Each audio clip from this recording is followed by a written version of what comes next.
Martinez, d'ailleurs, insistera sur l'importante distinction à toujours observer entre émanation et création par ces mots.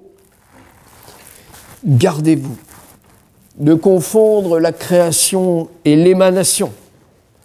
La création n'appartient qu'à la matière apparente, qui n'étant provenue de rien, si ce n'est de l'imagination divine, doit rentrer dans le néant, mais l'émanation appartient aux êtres spirituels qui sont réels et impérissables.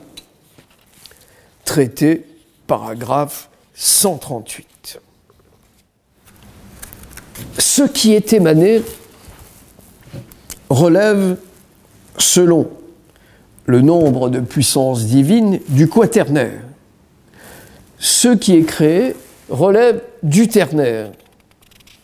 Ce fameux nombre ternaire de création, à toute forme quelconque, écrit Martinez de Pasquali, qui préside à toute la création. Les trois essences spiritueuses qui composent les différentes formes corporelles de matière apparente, celle de l'être raisonnable, celle de l'être irraisonnable, nombre ternaire qui, par la jonction entre les formes corporelles de matière apparente et celle de l'être raisonnable, donne le scénaire, c'est-à-dire le nombre de créations divines, ou les 6 pensées du Créateur pour la création universelle, générale et particulière. Cette distinction est donc fondatrice car elle distingue substantiellement émanation et création, et de ce fait est résumée ainsi par Martinez: le nombre ternaire apprendra à connaître l'unité ternaire des essences spiritueuses dont le Créateur s'est servi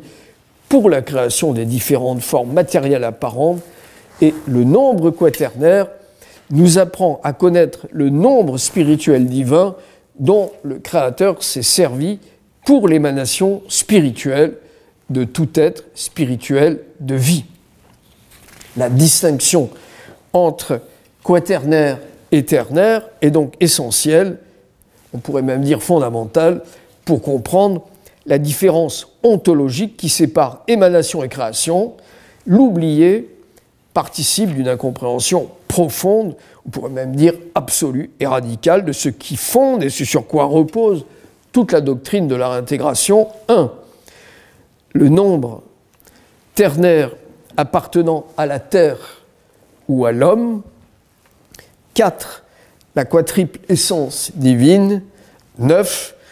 Le nombre démoniaque appartenant à la matière.